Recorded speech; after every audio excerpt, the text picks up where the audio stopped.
Hello everyone, good morning, सुप्रभात।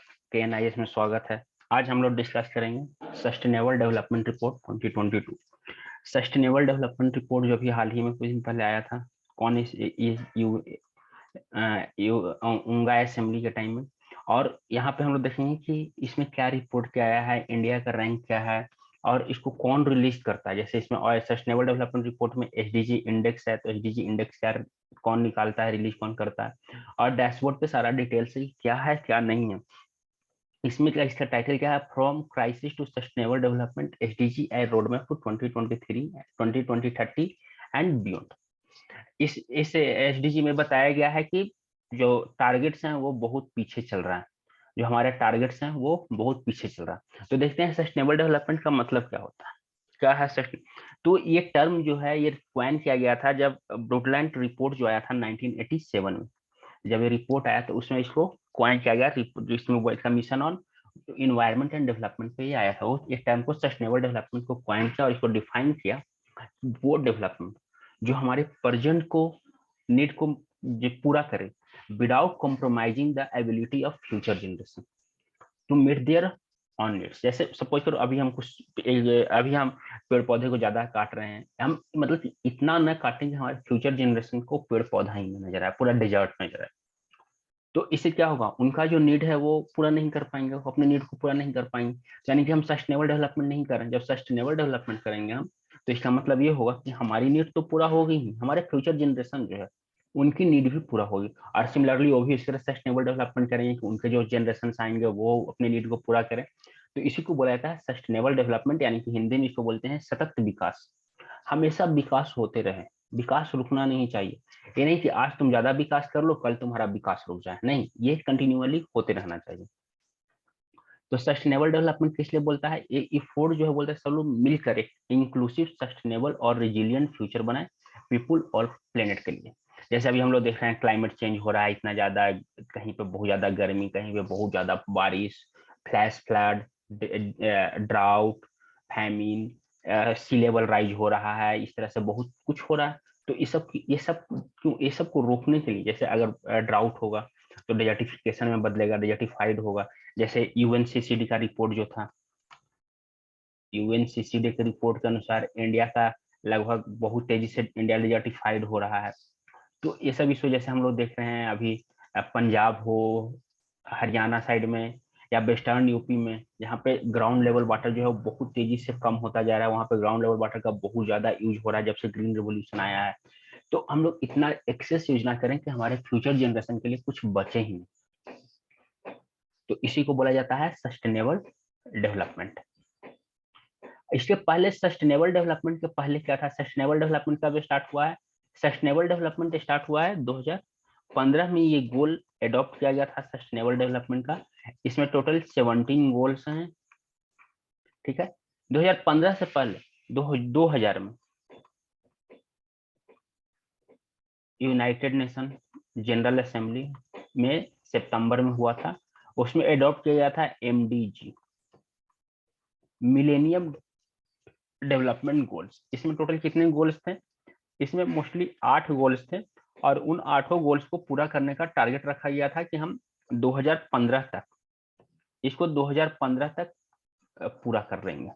ये इसमें रखा गया था, ये 2000 में अडॉप्ट किया गया था। इसका टारगेट था 2015। इसमें पहला क्या था, एक्सट्रीम पॉवर्टी और हंगर को इरेडिकेट करना, यूनिवर्सल प्राइमरी एजुकेशन अचीव करना, जेंडर इक्वलिटी और empowering women, reduce child mortality, environment sustainability को इंश्योर करना, एचआईवी एड्स मलेरिया सबको खत्म करना, इम्प्रूव मैटरनल हेल्थ और ग्लोबल पार्टनरशिप फॉर डेवलपमेंट, सब आपस में मिलजुल कर डेवलपमेंट करें।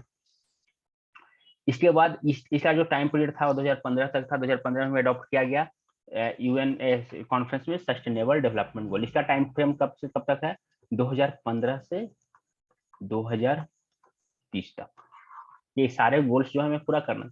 जैसे इसको आप एक दूसरे से कोरिलेट करके याद कर सकते हो, आपको रटने की जरूरत नहीं है।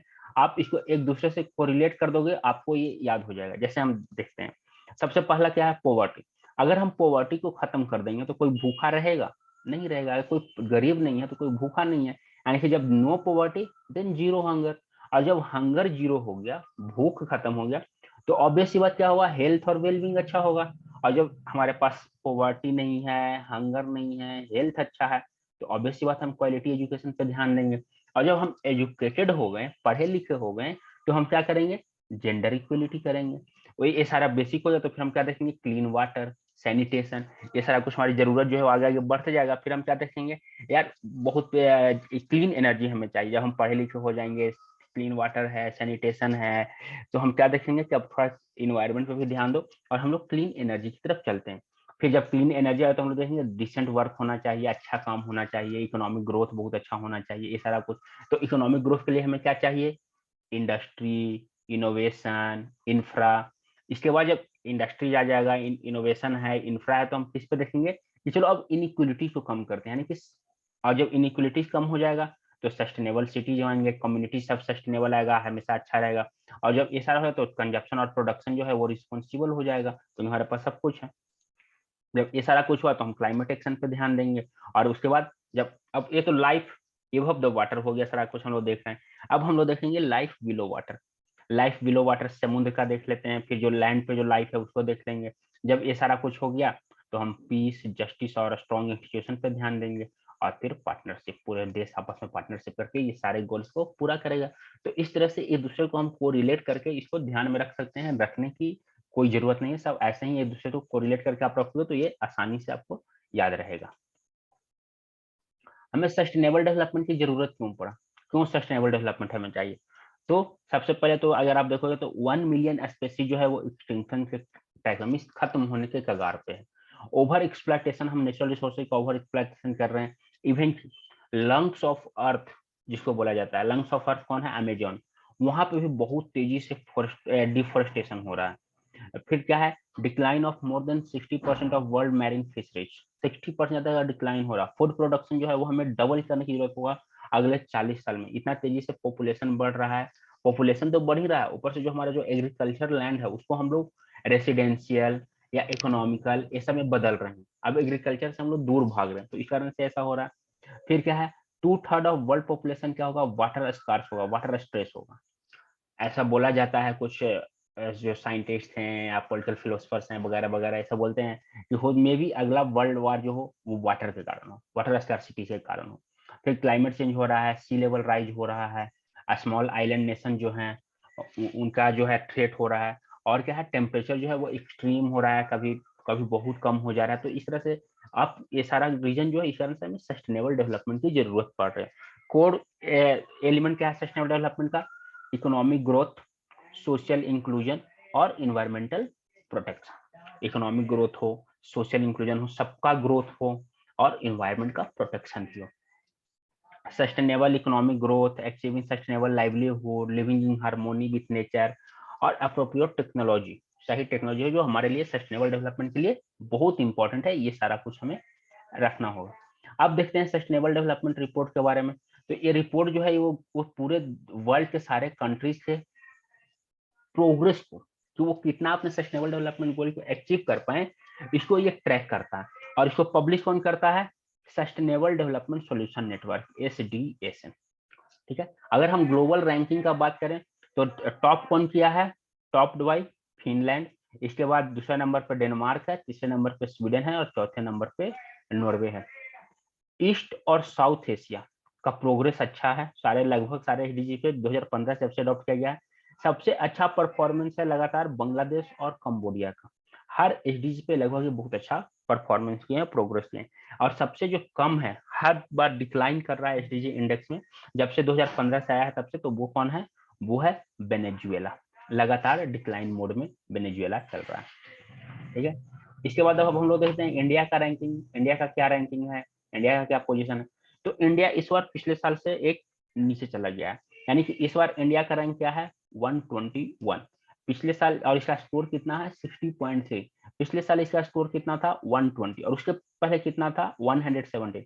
यानी कि इंडिया भी कंटिन्यूअसली इधर 2-3 साल से डिक्लाइन की तरफ जा रहा है, डिक्लाइन कर रहा है। कंट्री जो है वो बहुत सारे, टोटल 17 में से 11 पे बहुत ज्यादा चैलेंजेस फेस कर रहा है, जिसको कि जो इसके रैंकिंग को डाउन कर दिया है। 10 में लगभग कुछ प्रोग्रेस हुआ है, या 10 जो है वो सिमिलर है 2021 के। यानी कि जो उसका पोजीशन 2021 में था सेम टू सेम पोजीशन 2022 में भी है, कोई ज्यादा प्रोग्रेस वो नहीं किया। एसडीजी 2 जैसे है ending hunger, SDG 3 good health, well SDG 6 जो है क्लीन वाटर सैनिटेशन, ये सब का सेम पोजीशन है। इंडिया के लिए सबसे चैलेंजिंग बना हुआ है डिसेंट वर्क, अच्छा काम, ये मोर चैलेंजिंग बना हुआ है। और एक रिपोर्ट के अनुसार इंडिया जो है वो एसडीजी 13 जो है क्लाइमेट एक्शन, इस पे ट्रैक पे है। इंडिया क्लाइमेट एक्शन पे बहुत अच्छा काम कर रहा है। जैसे जैसे हमारे प्रधानमंत्री जी गए थे ग्लासगो, तो वहां अनाउंस किए थे पंचतंत्र, पंचामृत सॉरी पंचामृत पंचामृत अनाउंस किए थे। क्या 50% जो एनर्जी है वो हमारा क्या होगा, रिन्यूएबल सोर्स से होगा। 500 गीगावाट क्या होगा, क्लीन एनर्जी रहेगा। तो इस तरह से 2070 तक हम लोग क्या हो जाएंगे, जीरो कार्बन इमिशन हो जाएगा 2070 तक। तो इस तरह से सारा कुछ ये किया गया था कि हम जो है वो 5 और इस तरह से बताया गया था। तो ये सारा जो है अभी हम लोग का टारगेट क्या है 2022 तक, 2022 तक जैसे हमारा टारगेट है 175 गीगावाट रिन्यूएबल एनर्जी, जिसमें से 100 गीगावाट क्या है सोलर एनर्जी, 60 गीगावाट क्या है विंड एनर्जी। तो इस तरह से ये अलग अलग हमारा जो है वो टारगेट, तो इससे क्लाइमेट एक्शन पे जो है इंडिया जो है वो बहुत अच्छा काम कर रहा है, बहुत अच्छा इसका है। हाँ, जो हमारे यहाँ 8 स्टेट जो है उनका परफॉर्मेंस बहुत खराब है, इन्हीं कारण हमारा रैंकिंग जो है वो बहुत डाउन जा रहा है। जैसे कि आपका बिहार हो गया, तेलंगाना हो गया, राजस्थान, उत्तर प्रदेश, कर्नाटक, आंध्र प्रदेश, पंजाब, झारखंड, ये सब का स्कोर इवन कि एसडीजी 13 में भी डिप किया है, डाउन गया। तो ये रीजन इनका भी है। इसके बाद ये क्या बोला गया है कि ये सब इशू हो क्यों रहा है, इतना ये नीचे जा क्यों रहा है, क्या रीजन क्या है। तो सबसे पहला रीजन बताया गया है इंटरनल कोऑपरेशन जो है वो बहुत अभी नहीं हो पा रहा है।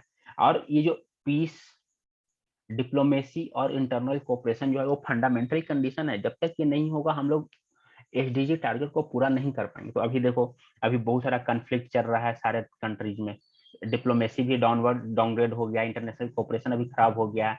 ऊपर से पिछले 2 साल से क्या था, कोई प्रोग्रेस नहीं हो रहा है, क्योंकि 2 साल से कोविड के कारण बहुत ज्यादा लॉकडाउन और बहुत ज्यादा रिस्ट्रिक्शन से सब हो गया। तो इस कारण से और क्या बोला गया कि एक ग्लोबल प्लान हो फाइनेंस के लिए, कि जो कि बहुत जरूरी है, फाइनेंस बहुत जरूरी है, बिना पैसा के आप डेवलपमेंट नहीं कर सकते हो, आपका डेवलपमेंट नहीं हो पाएगा। तो इसमें कुछ इस रिपोर्ट में सजेशन दिया गया है। जैसे क्या सजेशन दिया गया है कि डेवलपिंग कंट्री जो है वो अपने डेप्थ मैनेजमेंट को स्ट्रेंथ करे और ज्यादा से ज्यादा पैसा ले अपने मैनेजमेंट को स्ट्रेंथ। G20 को बोला गया कि वो डेवलपिंग कंट्री को फाइनेंस करे। फिर G20 को क्या बोला गया है कि वो अपना जो कैपेसिटी है उसको इंक्रीज करे और मल्टीलेटरल डेवलपमेंट बैंक के थ्रू पैसे को ज्यादा फ्लो करवाए।